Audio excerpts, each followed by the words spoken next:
Hello everyone, welcome back. In today's video we're going to be discussing another game review recap. We've had a lot of games over the weekend, so we're going to try and get to all 25 games that happened over the past 3 days and look ahead to what's coming up before the Thanksgiving Day break in the US that will see no games being played on Thursday. We'll go to all that coming up right now.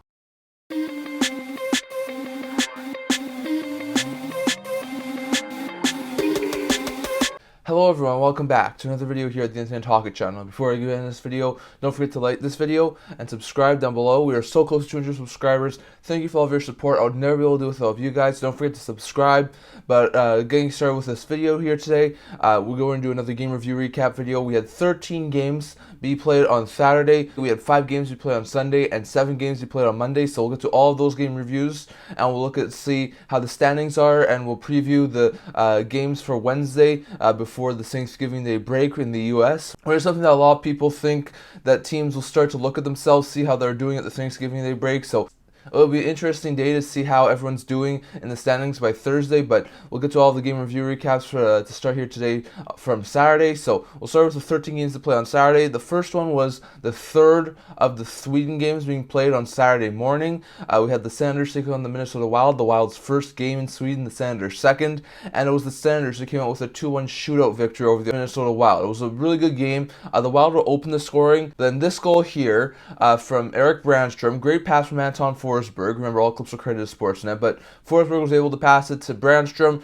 the two Swedish players, and Brannstrom was able to put it in the back of the net to tie the game up. That's why it went to overtime. That's why it went to a shootout, 1-1, and then in the shootout, Josh Norris was the lone goal scorer for the Senators to give them the 2-1 shootout victory. The Sens are now back above 500 at 8-7-0, while the Wild have dropped down to 5-8-3 on the season. So really close game, really good game there for both sides. Like we said, Brannstrom was the lone regulation goal scorer, Norris the lone shootout goal scorer for the Senators, while Marco Rossi was the lone regulation goal scorer for the Minnesota Wild in a shootout loss. So definitely, really close game. The Wild able to get a point out of this, but they're still not doing overly good. There's a lot better defensive effort there from the Minnesota Wild, and they definitely looked really good, but they still are only able to get a point in this game. Sens, meanwhile, it's a little bit of a different story as they've now won 4 out of 5, and they look absolutely phenomenal getting back to above 500. So fantastic news there for the Ottawa Senators. Then at 10 a.m. Pacific time, we had the Vegas Golden Knights take on the Philadelphia Flyers. Really close game. The Flyers were up 3-1 at one point. The Knights would crawl their way back, get it back to level square at 3-3, send it to overtime. But in overtime, thanks to Sean Couturier, the Philadelphia Flyers were able to win 4-3 in overtime. So really close game, but the Flyers win in overtime and are able to win after losing to Vegas a couple of weeks ago, 3-2 after giving up 2 late third period goals. Philadelphia improves to 9-7-1 and went up to a 4-game winning streak, while Vegas dropped to 13-3-2 on the year. So really bad loss for the Knights as they continue to falter a little bit here after their very hot starts. Flyers, meanwhile, continue to do really well. Flyers continue to do extremely fantastic after a really bad patch there over the past couple of games before their current 4-game winning streak. Couturier, the OT winner, and Owen Tippett both had a goal and an assist. Sanheim had 2 assists, while both Forrester and Walker also scored for the Flyers in the win. And then for the Golden Knights, Marshall had a 3.0 with 2 goals and an assist. Theodore had 2 assists tonight, and then Carlson also scored for Vegas in the loss. So really close game. Both teams had a chance to win this one. Vegas did really good to come back and tie this game up, but it was the Philadelphia Flyers that came away victorious this time. So Flyers continue their hot streak right now, and they're up to 4-game winning streak. Knights dropped down, and they're down still on a really good record at 13-3-2, but they've really done not so well over the past few games. Then at 11 a.m. Pacific time, we had the Chicago Blackhawks taking on the Nashville Predators, 2 teams who are at 5 wins on the season. Both teams have not done overly well. The Predators were able to come away with the victory in this one. It was a solid game, really back and forth action. Preds would go to a 2-0 lead, and they would hold on for the 4-2 victory over the Chicago Blackhawks. They improved to 6-10-0, and the Hawks dropped to 5-10-0. So this was a battle between 2 teams who have not done overly fantastic this year, and the Preds are able to come away with a huge victory. Smith scored twice for the Nashville Predators. Trent had a goal and an assist, and Nyquist also scored for the Predators in the win, while for the Blackhawks, Kurashev and Tyler Johnson were the 2 goal scorers in the loss. So really close game. 2 good Central Division teams who have not done overly well to start the year. Once again, it looked like a really good game. Bedard had another point in this game, so he continues to produce well for the Blackhawks. The Predators continue to get some point production from a lot of other places, but in this game they're able to win. So after a big long losing streak for the Nashville Predators, they're able to beat the Blackhawks. Then we had the Tampa Bay Lightning play the Edmonton Oilers in a really close game. Oilers were able to get out to a couple of leads, Bolts would continue to bring it back, tie the game up. In the third period, after being down 4-3, the Bolts would score 3 consecutive goals and take the lead and hold on and get the insurance marker, as the Bolts were able to oust the Edmonton Oilers 6-4 to halt the Oilers' winning streak at 3 straight games. The Bolts improved to 8-6-4. The Oilers dropped to 5-10-1, so really bad loss there for the Oilers to continue to fall. The Lightning got 2 goals and 8 assists from Nikita Kucherov, a goal and 2 assists from Mikhail Sergachev, who both had 3-point nights. Stamkos had a goal and 8 assists. Point and Radish both had 2 assists. And Gino and Glendening also scored for the Bolts in the win, so it's a fantastic game there from the Bolts. For the Oilers, Derek Ryan scored twice, Ryan Nugent-Hopkins had 2 assists, and both Bouchard and James Hamblin, first career NHL goal, also scored for the Oilers. So bad stuff there. This was a winnable game for the Oilers. Once again, goaltending defense hurts them. They were able to make do with being in the Islanders and the Kraken, but both of those teams are slumping teams. So once they got back to a better, high-powered offense, their defense and goaltending really crumbled against that Tampa Bay team. So hopefully they can turn things around, but that was not a great game from the Oilers in the third period. For the Bolts, fantastic game. They are able to be resilient, and they do get back to above 500 by 2 games. So fantastic stuff there for the Tampa Bay Lightning. Then we had a handful of games that played at 4 o'clock. First, the Carolina Hurricanes were able to break open a tie in the third period, and were able to hold on to win over the Pittsburgh Penguins 4-2. A much-needed win against the division rival for Carolina. The Carolina Hurricanes improved to 10-7-0, dropping the Penguins to 8-8-0. So it was a really close game. The Carolina Hurricanes did come with a victory. Huge win there for the Carolina Hurricanes. Jarvis had 3.0 with 2 goals and 8 assists. Burns and Aho had a goal and 8 assists. And Teravainen and Slavin both had 2 assists for the Carolina Hurricanes in the win, while Crosby scored both Pittsburgh goals in the loss. So Crosby continues to be a fantastic force for the Pittsburgh Penguins, and he continues to help this Pittsburgh Penguins team keeping games. But after a really hot stretch in November, they've now lost back-to-back games. As for the Carolina Hurricanes, they still have issues to work through, and they still have things to try and fix. But they're now 10-7-0, so they've now reached the double-digit win mark, which is still fantastic news for the Carolina Hurricanes. And even though they have a lot of problems still, and I think they could definitely still work on their defense, maybe even some of their depth scoring, they're still getting wins, which is fantastic news for the Hurricanes. So, much needed win for the Hurricanes against the division rival in Pittsburgh. And there's another big divisional rival game at 4 o'clock on Saturday, and that was between the Rangers and the Devils. Really good game there from two teams who hate each other. It was a really good game. Troubalet, another big hit. There was a lot of action all over the ice. After the Devils took a 3-2 lead in the game, the Rangers would score 3 unanswered and beat the New Jersey Devils 5-3 to improve to 12-2-1 on the year, dropping the New Jersey Devils to 8-7-1. So Rangers continue their extremely good start to the season, and they were able to beat the New Jersey Devils. Trocheck had 3 assists this night. Both Panarin and Vesey had 2-goal games. Wheeler also scored for the Rangers in the win, while Jack Hughes in his return to game action had a goal and an assist. Hamilton had 2 assists, and both Platt and Halla also scored for the Devils in the loss. So definitely, it was a really close game. Rangers were able to get up to 5 goals. They stormed back after being down 3-2. This was a fantastic game from the Rangers, and they showed their resiliency. Devils, on the other hand, it's another loss. It's not overly great. They're only a game above 500 now. Hopefully, they can start to turn things around. Hughes was back, so that's a good thing. Hopefully, he should get back in the not-too-distant future. But definitely, it was not an overly fantastic game, but still, it was a really close game, and it's a really good New York Rangers team, and there was a chance to win. So definitely, really bad stuff there for the Devils to lose an opportunity to win, but definitely, it was a really close game, and both teams are really good. Then we had the Boston Bruins and the rematch with Montreal Canadiens a week after the Canadiens came back and beat them in overtime. The Bruins having none of it. They were up really early, really fast, and they wound up beating the Canadiens 5-2, improving to 13-1-2, dropping the Canadiens to 7-9-2. So the Canadiens are definitely starting to falter now, 2 games below 500. Bruins continue to soar and are now up to 13-1-2, which is absolutely phenomenal. The Bruins got 3 assists night from David Pastrnak. Frederick scored twice. Coyle and Marchand both had 2 assists, while McAvoy, Zacha, and James Van Riemsdyk all had a goal for the Bruins in the win. Meanwhile, for the Canadiens, Slavkovsky had a goal and 8 assists. It was a fantastic game from him after a lot of people have been really hoping that he can be able to turn things around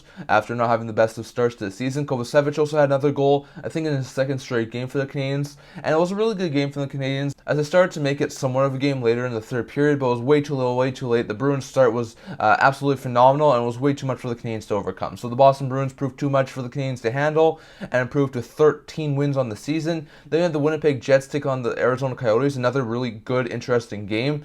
But in this game, it was the Jets who came away with the big victory. But thanks to this goal here from Kyle Connor, that made it either 3-1 or 3-2 at that time in the game. Thanks to Connor making it 3-1 or 3-2, that was the game-winning goal, and Connor was able to give them the lead. And the Winnipeg Jets were able to get a couple more goals after that and really seal the deal. So definitely a really good game for the Jets as the Coyotes were breathing down their backs. And there was a very good chance that if the Coyotes won in regulation, these two teams would be tied for third in the Central. So definitely it was a really good win for the Jets. Jets were able to get a 3-point from Mark Scheifele with a goal and 2 assists. Connor and Morrissey both had a goal and an assist. Dylan had 2 assists. Nemesnikov and Appleton also scored for the Winnipeg Jets in the win. And then Michelli and Dumbo were the 2 goal scorers for the Arizona Coyotes in the loss. So it was not a good showing from the Arizona Coyotes. Definitely, they're able to keep in it for a very long time, but once again, they lose to a very good team that they could definitely have beaten. So definitely, it was really interesting, but losing to a division rival is never great. So definitely, it was not a fantastic game for the Coyotes, but it was a really good game for the Jets, who've now been brought to double digits at this point in time. They're up to 10-5-2 in the season, and the Coyotes are still above 500 at that point, but they were then down to 8-7-2. So definitely, it was interesting to see, but it was the Jets who came away with the victory. Then the last 4 o'clock game saw the New York Islanders take on the Calgary Flames. Really good game, really back and forth action. The Isles once again had a lead. Islanders once again blew a lead, but they would this time recover and win in the shootout 5-4. It was a major win for the New York Islanders to improve to 6-6-5 and end their losing streak. Flames meanwhile dropped to 5-8-3, and their winning streak came to an end. So definitely, it was really interesting to see there. The Islanders got a goal and an assist from Brock Nelson. Barzal, Fasching, and Palmieri were the 3 regulation goal scorers for the Islanders, while Horvat and Wallstrom were 2 shootout goal scorers for the Islanders in this game. Meanwhile, for the Calgary Flames, Kadri and Zari both had 2 assist games. Sharangovich, Pospisil, Coleman, and Uyghur were the 4 goal scorers for the Flames in the loss in regulation, while Sharangovich was the lone goal scorer in the shootout for the Flames. So definitely, it was a really close game. Both teams had a shot to win. Flames at least get a point out of this. They were a really, really good team, to resilient again, to get it to tied and get it back to a level playing field. But it was the Islanders who were able to come away with a huge victory, so really good stuff there. The streaking Capitals took on the slumping Blue Jackets, and as most people would expect, the Capitals beat the Blue Jackets by a score of 4-3. It was a really close game. Jackets made it interesting towards the end of the game, scoring a late goal to make it a 1-goal game. But it was the Capitals who came away with the victory here. Caps improved to 9-4-2. Jackets would see another loss drop to 4-10-4, so really bad stuff there for Columbus. Alexi Protas and Hendrix Lapierre had 3 point nights with a goal and 2 assists. Milano had a goal and an assist, and Ovechkin also scored for the Capitals in the win. While for the Jackets, Provorov has first as a member of the Jackets, as well as Danforth and Goudreau also scoring for the Jackets, and those were 3 goal scorers for the Jackets in the loss. So definitely, it was a really interesting game. Caps definitely continue to do really good. They continue to get good goaltending. Jackets would make it interesting towards the end, but they continue to slip and fall farther and farther below 500, so definitely bad stuff there for the Jackets. Then you had the Colorado Avalanche take on the Dallas Stars. Really interesting game. The Dallas Stars would at one point be up 3-0 over the Colorado Avalanche, and then the Avalanche flipped the switch, started to become the dominant team, and they would be able to score 6 unanswered goals and down the Dallas Stars 6-3 to improve to 11-5-0, dropping the Dallas Stars to 11-4-1. So definitely, this was looking like it was going to be a runaway game for the Dallas Stars. The Avalanche pulled back. This was a fantastic, really entertaining game between the 2 top teams in the Central Division. Makar had a 3-assist night. Nichushkin, Colton, and Rantanen all had a goal and an assist. And Cogliano, Johansson, and Wood also scored for the Avalanche in the win. While for the Dallas Stars, Sagan scored twice, Marchand had 2 assists, and Pavelski also scored for the Stars in the loss. So definitely, Stars need to do a little bit better trying to hold down a lead, especially when they have a 3-0 lead. Avalanche, completely great resilience. They came back from down 3 goals and won by 3 goals. So definitely, really good stuff there from the Avalanche to show that they're still out there, even after losing a couple of games. But really bad stuff there from the Stars to blow a 3-goal lead, and hopefully they can recover from that. Seattle Kraken were able to beat the Vancouver Canucks in the late night game. 4-3. Really interesting game, really close game, but it was the Kraken who came with the victory thanks to this goal here from Matty Beniers that gave them, at this current point in time, 4-2 lead. The Canucks would score a late one to make it interesting, but it was too little too late for the Canucks as the Kraken are able to get a huge victory. Kraken improved to 7-8-4. Canucks dropped to 12-5-1 in the season. It's definitely a really interesting game, but definitely the Kraken had a fantastic night on Saturday. Eberle had a 3.0 with a goal and 2 assists. Beniers had a goal and an assist. Both Gordon and Alexiak also scored for the Kraken in the win. And Myers had 2 assists, while Hughes Miller, and Höglander were the 3 goal scorers for the Canucks in the loss. So definitely, it was a really interesting game, really entertaining game, really close game. Both teams had a shot to win, but it was the Kraken who came away with a much-needed win to get only 1 game below 500. And then we had the Kings absolutely lacked the St. Louis Blues 5-1. The Blues' second straight blowout loss in California. Kings improved to 10-3-3. Blues dropped to 8-7-1. So definitely, it was a really interesting game there from the LA Kings. Kempe had a goal and an assist, while Fiala, Lazat, Byfield, and Dubois were the other 4 goal scorers for the Kings in the win, and Neighbors was the lone goal scorer for the Blues in the loss. So definitely, Blues continue to have problems scoring, continue to have problems really good defending. They did this against San Jose, they did this again against LA. It was not the best of games for them, so hopefully they can rebound and do better after that performance. For the Kings, they continue to do well. They're up to double-digit wins. They're breathing down Golden Knights' necks, so the Kings continue to do really, really well. So definitely, it'll be interesting to see, but really good stuff there from Los Angeles. Then those were all the games for Saturday. We had 5 games on Sunday.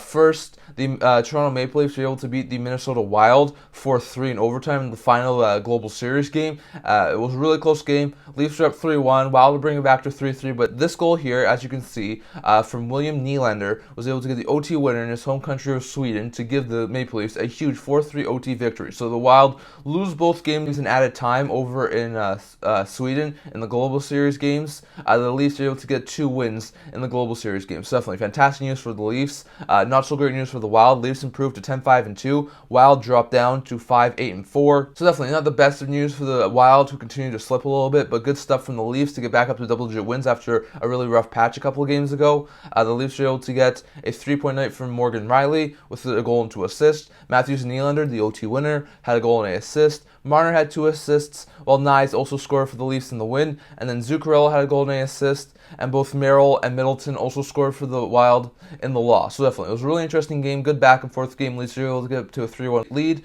Definitely good stuff to see the Wild get another point out of this after being down at 3-1 at one point, but definitely it was the Leafs' game to lose. So definitely, Leafs improve, and the Wild continue to slip.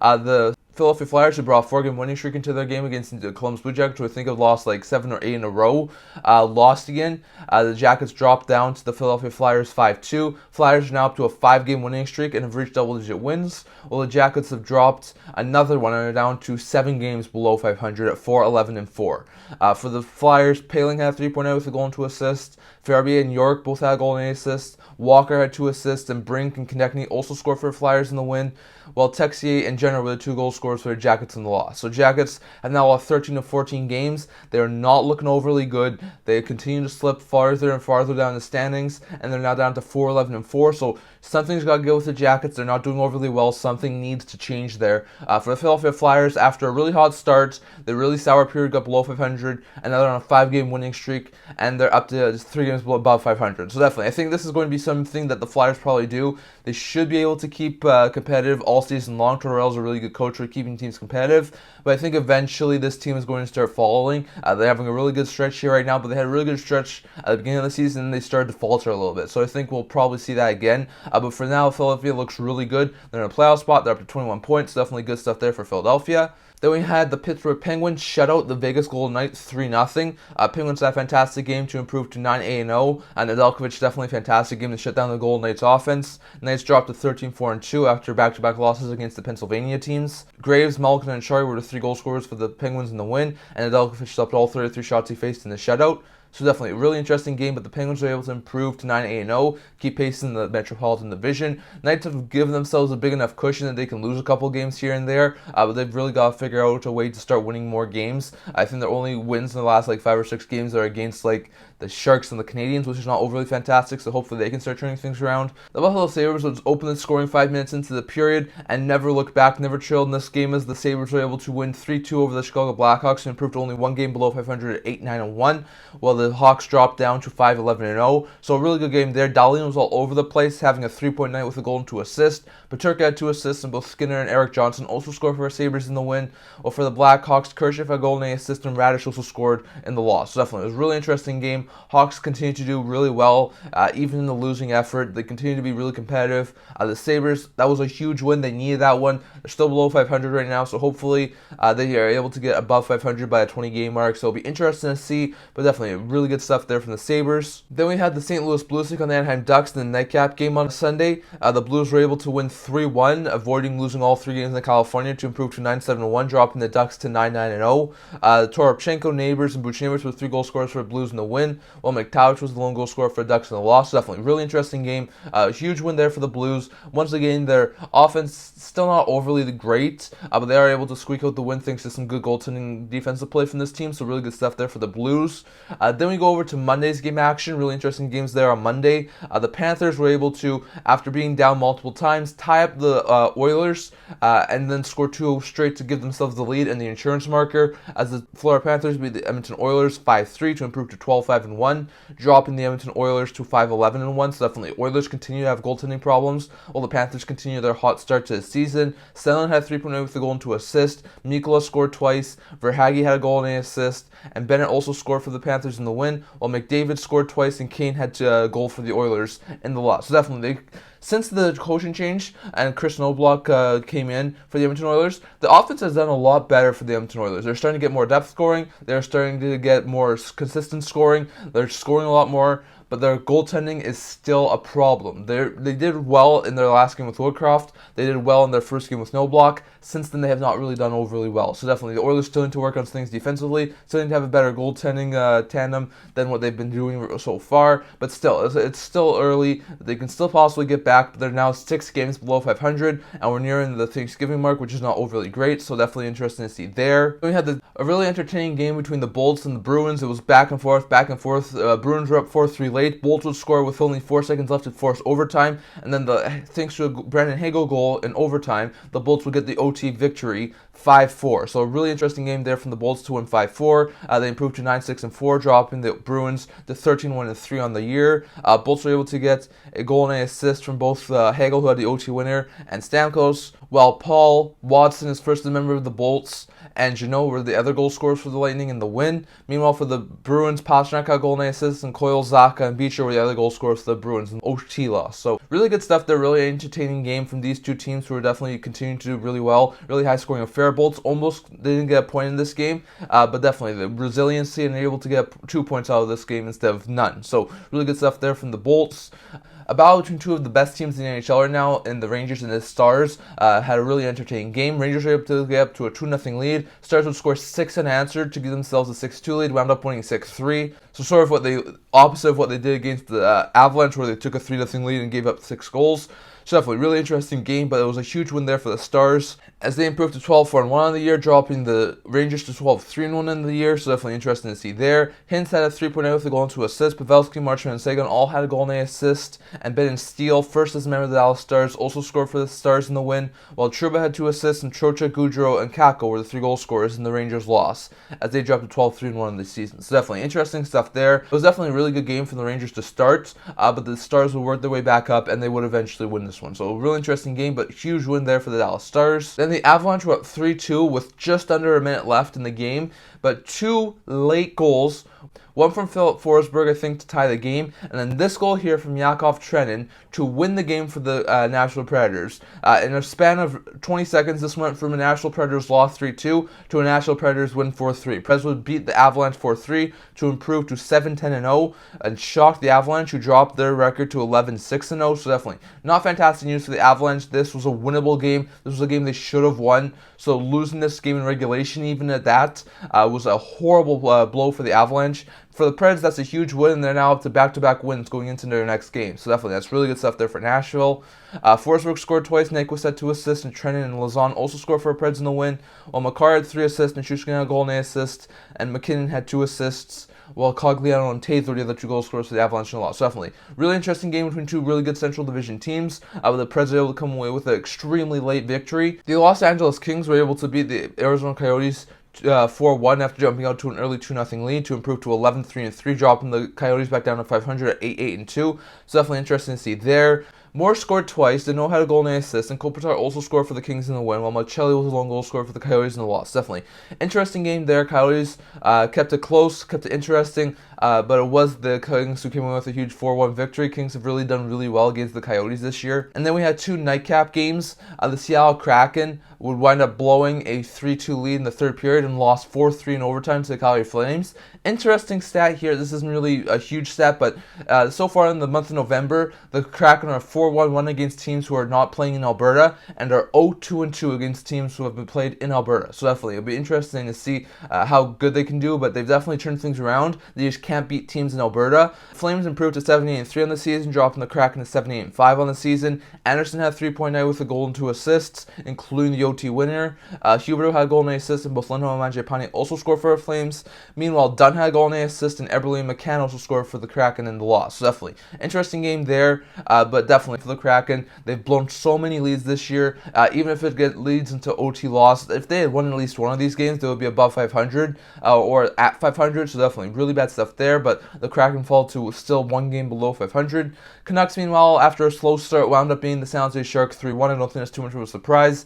They improved to 13-5-1, dropping the Sharks to 3-14-1. So definitely be interesting to see how they continue to win. The Canucks not looked overly great in the past little while, but they still are able to get a win. Hughes had a goal and an assist, while Lafferty and Miller also scored, and then Hurdle was the lone goal scorer for the Sharks in the loss. So definitely, Sharks continue to fall. I don't think there's too much of a surprise as they dropped to 3-14-1, while the Canucks with a huge win improved to 13-5-1. So definitely, really good win there for the Canucks. I don't think that comes as too much of a surprise. We had the first team reach the 20-game mark. So definitely, teams who reach under the 20-game mark, I'll touch on this in a couple more videos in the future. But teams under the 20-game mark don't usually wind up making the playoffs. Sometimes they do, but usually if you start with a below 500 record at the 20-game mark, you don't usually make the playoffs. The Seattle Kraken became the first team to reach the 20-game mark yesterday, and they are a bit below the 500 mark. The Kraken are 78-5 for 19 points, so 1 point below the 500-point mark. They have 54 goals for, 72 goals against, a -18 record. Players with more than 14 points on the team right now. Oliver Bjorkstrand has 6 goals, 9 assists, 15 points. James Schwartz has 8 goals, 7 assists, 15 points. And Vince Dunn has 3 goals, 15 assists, 18 points. And Dunn's currently the highest point producing Kraken right now, on pace to hit 74 points this season. So it'll be interesting to see how well they can do. But those are your highest point getters from the Kraken. So Kraken have not had an overly good season. But if you look at their starts, they start 0-4-1. Then they were 3-5-2 in their first 10 games, and now they're 7-8-5 in their first 20. So they're starting to work their way back up the standings, and they started to get closer and closer to 500 after an extremely poor start. But definitely, you can see the improvement in the Kraken. If they can just finish closing games out and start winning games that they have a lead going into the third with, they would be a lot better situated right now. So definitely interesting to see, but the Kraken are the first team to hit the 20-game mark. Going ahead to a couple of game previews. So there's no games today. I don't know exactly why there would be no games today, but they have 0 games today. There will also be 0 games on Thursday due to American Thanksgiving. They always wind up taking American Thanksgiving off, so there'll be no games on Thursday too. So it'll be really interesting and highly scheduled games both tomorrow on Wednesday and on Friday. There's going to be a lot of earlier games on Friday, but tomorrow there's going to be a lot of interesting action too. So we have 14 games Friday, like we said, none today, but 14 games on Friday. We'll start with at 4 o'clock. Having the Edmonton Oilers take on the Carolina Hurricanes. Oilers looking to get another win. Carolina Hurricanes looking to keep pace in the Metro Division. The slumping Blue Jackets take on the slumping Blackhawks. Bedard will take on Fantilli. It'll be a really interesting game. Can Columbus end their losing streak? Can the Hawks get back on the winning record? So definitely be interesting to see there. The New Jersey Devils will have a prime opportunity to get back in the win column, taking on the slumping Detroit Red Wings, who are coming back for their first game from Sweden. So it'll be interesting to see how that game goes. The two best teams in the Atlantic Division play each other as the Boston Bruins take on the Florida Panthers in a rematch of last year's playoff series. So hopefully that will be an interesting game. Two of the better teams in the Metropolitan Division play each other as the Rangers take on the Penguins. So that'll be a really interesting game. The red-hot Winnipeg Jets take on the Bolts, who have now won back-to-back games. So that'll be a really interesting game. Also at 4 o'clock, you have the Sabres taking on the Capitals. Caps looking to get to double-digit wins. Sabres looking to get back to 500, so that'll be an interesting game. Then at 4:30, you have the Flyers taking on the Islanders. Flyers looking to get to 11 wins. Islanders looking to avoid yet another loss. At 6 o'clock, you have the Blues take on the Coyotes. Both teams looking to improve in the standings and get above 500 for the Central Division. So really good stuff there. You have the Flames and Preds, two teams below 500. Flames looking to get to at 500 after a horrible start to the season. Preds looking to get to within 2 games of 500 after a pretty bad start to the season as well, so it will be interesting to see how that game goes. Two of the best teams in the Western Conference play each other as the Golden Knights take on the Dallas Stars, so that'll be an interesting game. The Canadians, who are now down to 2 games below 500, take on the Ducks, who are looking to get to back above 500, so that'll be an interesting game at 7 o'clock. And then also at 7 o'clock, you have the Kraken, who have, like we said, reached the 20-game mark, are going to be looking to hit the 500 mark and get back up to 8-5, taking on the San Jose Sharks, who continue to lose. And then the Colorado Avalanche will take on the Vancouver Canucks in a really interesting game between two of the top teams in the Western Conference. So it'll be interesting to see, but a lot of interesting games there on Wednesday. Like we said, we have no games on Tuesday, no games on Thursday, so that's all the game previews we have for today. Here are the current standings as of right now, as of November 21st, 2023. The Bruins lead the Atlantic with 29 points, followed by the 25-point Panthers and a 22-point Leafs. The 25-point Rangers lead the Metro Division, followed by the 21-point Flyers and the 20-point Washington Capitals. The 22-point Bolts are first wild card, the 20-point Carolina Hurricanes are second wild card, and then the 19-point Red Wings, 18-point Penguins, 17-point Devils, Islanders, and Sabres, 16-point Sens and Canadiens, and 12-point Jackets are all on the outside looking in right now. Dallas leads the Central with 25 points, followed by the Avalanche with 22, the Jets also with 22, the Knights lead the Pacific with 28, followed by the Canucks with 27, and the Kings with 25. Then you have the Kraken and the Blues both at 19 points in the playoffs right now, followed by the 18-point Ducks, the 18-point Coyotes, the 17-point Flames, 14-point Preds, 14-point Wild, 11-point Oilers, 10-point Hawks, and 7-point San Jose Sharks. So definitely not great news there for some of those teams, and hopefully they can start getting back. I know the Flames have started making it interesting. The Kraken are in a playoff spot now, so it'll be really interesting to see. But definitely lots of interesting things there in the standings. But that's all I'm going to talk about for today. So definitely, I'd love to hear your guys' thoughts. What are your interesting games for tomorrow? Which ones are you most excited to see? What games have surprised you over the past couple of days? Are the standings surprising you in any ways? Definitely love to hear your guys' thoughts down in the comments. So that's all I'm going to talk about for today. Remember to like this video, and if you really liked it, remember to subscribe down below. We are so close to 100 subscribers. Thank you for all of your support. I'll never be able to do this without you guys, so don't forget to subscribe. I also do a blog talking about news, rumors, analysis, stuff like that, so definitely check that out. I'll leave links in the description below, and I can't wait to see you guys all for next video. See you guys soon.